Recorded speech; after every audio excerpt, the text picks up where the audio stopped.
इमरान खान के खिलाफ कोई बड़ी साजिश चल रही है? क्या इमरान खान को पाकिस्तान से निकालने की स्क्रिप्ट लिखी जा चुकी है? क्या इलाज के बहाने विदेश भेज दिए जाएंगे इमरान खान? क्योंकि पाकिस्तान के इस्लामाबाद में पिछले 24 घंटे में जो कुछ हुआ वो किसी कॉन्स्पिरेसी थ्रिलर मूवी से कम नहीं है। अब ये तस्वीर देखिए, एक तरफ पाकिस्तान की सबसे बड़ी सियासी शख्सियतों में से एक इमरान खान, दूसरी तरफ अडियाला जेल का दरवाजा और इन दोनों के बीच एक अस्पताल, नाम है शिफा इंटरनेशनल अस्पताल। तारीख 20 अगस्त 2026, जगह पाकिस्तान का इस्लामाबाद। रात का वक्त, अचानक इस्लामाबाद के शिफा अस्पताल के आसपास हलचल बढ़ जाती है। पाकिस्तान की सेना पूरे अस्पताल को अपने कंट्रोल में ले लेती है। आसपास के इलाके में गाड़ियों की आवाजाही रोक दी जाती है। बताया जाता है कि अडियाला जेल से इलाज के लिए इमरान खान को अस्पताल लाया जा रहा है। मीडिया के जरिए पूरे पाकिस्तान की नजर शिफा अस्पताल पर टिक गई। सुबह होने तक अस्पताल की लाइटें रात भर बुझी रही, लेकिन इमरान खान अस्पताल नहीं पहुंचे, वो भी तब जबकि पाकिस्तान की सुप्रीम कोर्ट ने इमरान खान को अस्पताल ले जाने, उनकी मेडिकल जांच कराने और स्पेशलिस्ट डॉक्टरों की निगरानी में इलाज कराने का आदेश दिया था। फिर भी इमरान खान शिफा अस्पताल नहीं पहुंचे। ऐसे में सवाल ये कि इमरान खान को कहां ले गई मुनीर की फौज? इस सवाल को लेकर पूरी रात कयासबाजी चलती रही, लेकिन खुलासा हुआ सुबह होने के बाद। पता चला कि पाकिस्तान की सरकार ने तो इमरान खान के इलाज में बड़ा झोल कर दिया।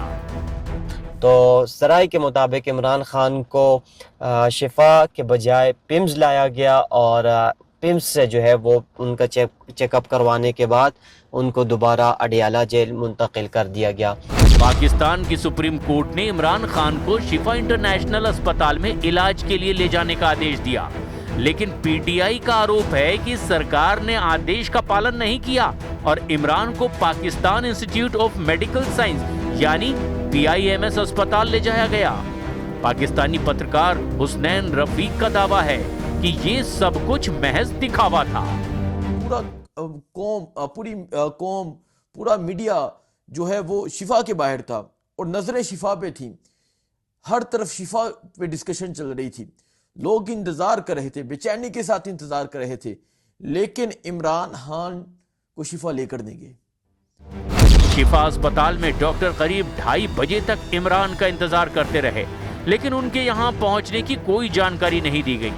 उसके बाद देर रात इमरान को अडियाला जेल से PIMS ले जाया गया और सुबह होने से पहले ही PIMS से वापस जेल भेज दिया गया।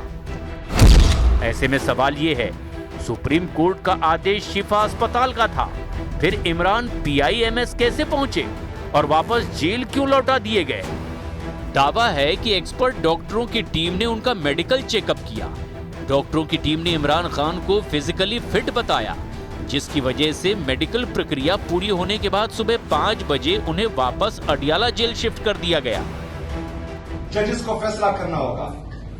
जजेस को यह फैसला करना होगा कि पाकिस्तान में या अदालतें बंद होंगी, आप ताले लगाएंगे, या जो है इन लोगों को जिन्होंने तौहीन अदालत की है, जिन्होंने आपके हुक्म नहीं माने, इन पर आप इम्प्लीमेंट करवाएंगे।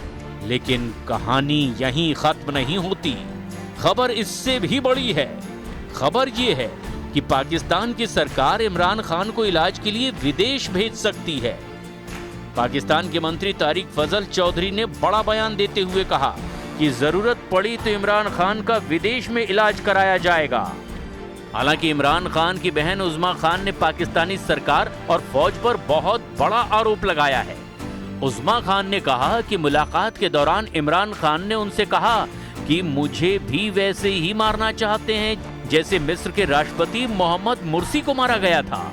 इन्होंने मुझे टॉर्चर किया 10 महीने कहते मुझे, इन्होंने कहते मेरा ब्लड प्रेशर, कहता मेरे सर को कुछ होता था, मैं इनको कहता था मेरे सर को कुछ हो रहा है, हम गलत नहीं कहते। और मुझे फिर इन्होंने कहा, कहते कि मैं इनको कहता था मुर्सी को इन्होंने ऐसे मारा था। मैं सुप्रीम कोर्ट के आदेश के बावजूद इमरान खान को जिस ढंग से अस्पताल लाया गया और फिर सुबह होते होते ही जेल वापस भेज दिया गया, उसे लेकर गंभीर सवाल खड़े हो रहे हैं।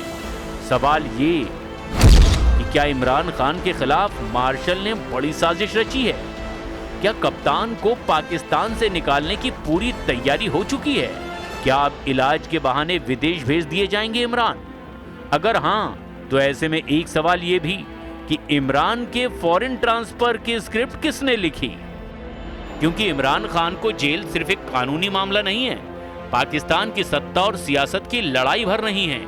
जिस नेता को जेल में रखने के बावजूद पाकिस्तान की राजनीति शांत नहीं हो पा रही है, जिस नेता को अस्पताल ले जाने का आदेश सुप्रीम कोर्ट देता है, लेकिन पाकिस्तान की सरकार उसे कुछ ही घंटों बाद वापस जेल भेज देती है, उससे एक बात तो बिल्कुल साफ है, इमरान खान जेल में जरूर हैं, लेकिन पाकिस्तान की राजनीति में उनकी कहानी अभी खत्म नहीं हुई है। और शायद इसी वजह से इमरान खान के लिए अस्पताल का दरवाजा खुलना भी एक खबर है, अस्पताल से जेल का दरवाजा बंद होना भी खबर है, और देश से बाहर भेजने की तैयारी तो सबसे बड़ी खबर है। 73 साल के इमरान खान अगस्त 2023 से जेल में हैं। उन्हें सबसे पहले तोशाखाना मामले में 3 साल की सजा मिलने के बाद गिरफ्तार किया गया था।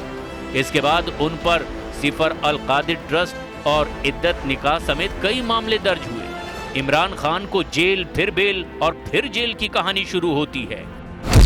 अविश्वास प्रस्ताव हारने के बाद इमरान खान प्रधानमंत्री पद से हटे। 9 मई 2023 को भ्रष्टाचार के मामले में इस्लामाबाद हाई कोर्ट से गिरफ्तार हुए।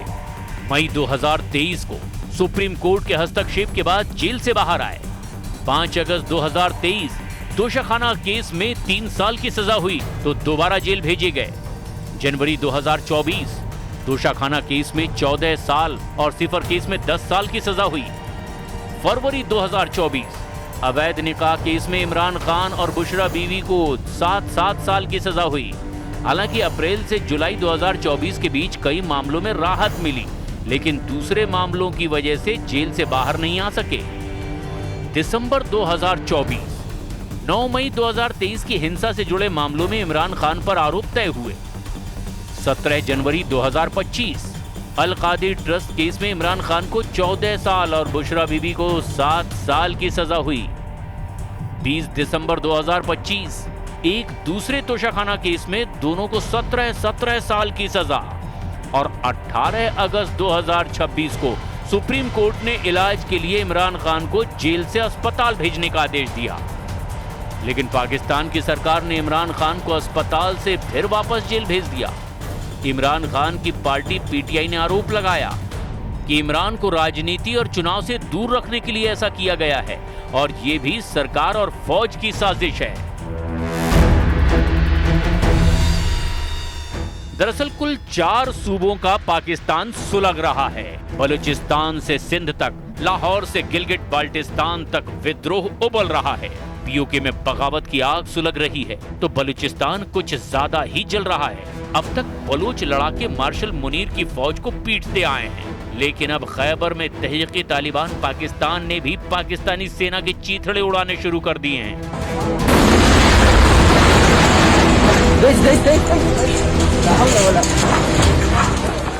सबसे भयानक हालात बलूचिस्तान में हैं।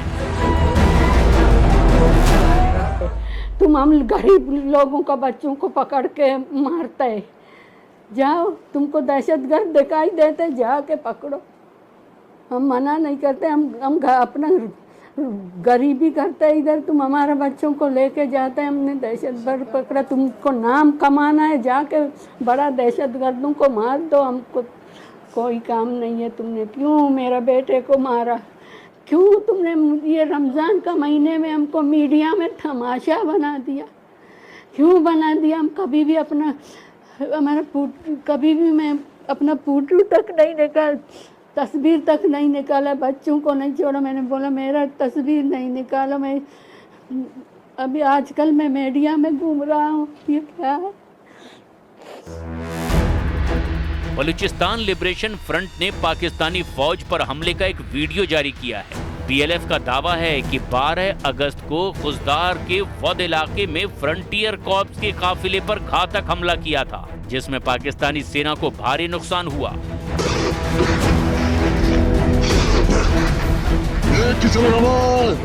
इससे पहले एक वीडियो पीएलए एक्टिविस्ट मीर यार बलोच ने भी जारी किया था। धू धू कर जलते इन ट्रकों का वीडियो जारी करके मीर यार बलोच ने पाकिस्तान की सरकार और सेना को खुली चुनौती दी। उन्होंने साफ बोल दिया कि बलूचिस्तान की संपदा अब पाकिस्तान की अर्थव्यवस्था के लिए सप्लाई लाइन नहीं बनेगी, क्योंकि बलूचिस्तान अब सहायता नहीं साझेदारी चाहता है। दावा किया गया कि पिछले कुछ दिनों में बलूचिस्तान में बागियों ने 1-2 नहीं बल्कि 40 ट्रक फूंक डाले हैं, जिससे करीब 2 अरब पाकिस्तानी रुपयों का नुकसान हुआ है। इसके अलावा मस्तूंग में पाकिस्तान की सेना को उसके ही कैंप से खदेड़ दिया गया।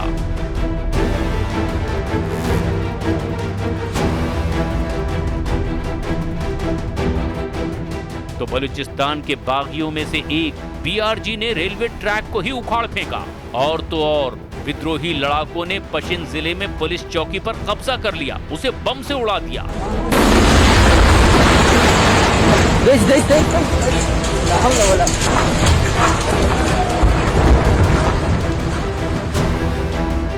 इनका कहना है कि बलूचिस्तान की पूर्ण आजादी तक हमले ऐसे ही जारी रहेंगे।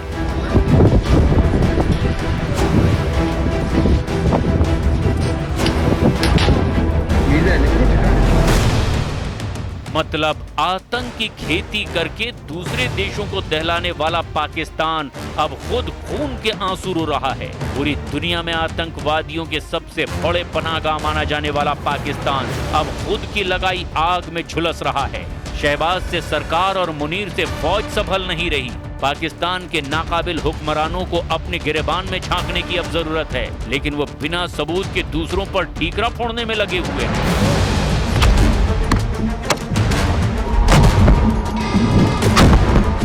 बलूचिस्तान में बलूच लड़ाकों के हमलों से फील्ड मार्शल असीम मुनीर बौखला गए हैं। असीम मुनीर ने बलूचिस्तान में हिंसा के लिए विदेशी ताकतों को जिम्मेदार ठहराया। मुनीर ने कहा कि विदेशी दुश्मन ताकतें बलूचिस्तान को अस्थिर करने के लिए आतंकी समूहों का इस्तेमाल कर रही है। मुनीर ने कहा कि पाकिस्तान की सेना बलूचिस्तान के विकास में बाधा डालने वाली दुश्मन ताकतों की साजिशों को नाकाम करेगी। कभी कबाइलियों को उकसाकर तो कभी कश्मीरियों के हाथों में हथियार थमाकर पाकिस्तान भारत भेजता रहा, लेकिन अब अपने ही घर में आग लगी तो फील्ड मार्शल मुनीर को प्रॉक्सी वॉर दिखने लगी। हालांकि पाकिस्तान की पोल खुद पाकिस्तान के कब्जे वाले कश्मीर के लोग समय समय पर खोलते रहते हैं। JAAC यानी ज्वाइंट आवामी एक्शन कमेटी के नेताओं ने साफ कहा कि हथियार थमाने वाले अब उन्हें आतंकी बता रहे हैं। अगर उनकी गनें हमारी तरफ हुई तो मैंने कहा था कि हम जंग नहीं लड़ते, हमारी जंग किसी में से नहीं है, लेकिन अगर हमारे ऊपर जंग मुसल्लत की गई तो लड़ना आता है, मुसल्लत की गई तो लड़ना आता है, अब लड़के दिखाएंगे। मुनीर की लगाई आग में पाकिस्तान जल रहा है और अब हालात इतने बारूदी हो गए हैं कि कहीं ऐसा ना हो कि मार्शल मुनीर और उनके कठपुतली प्रधानमंत्री शहबाज शरीफ की कुर्सी एक साथ जल जाए।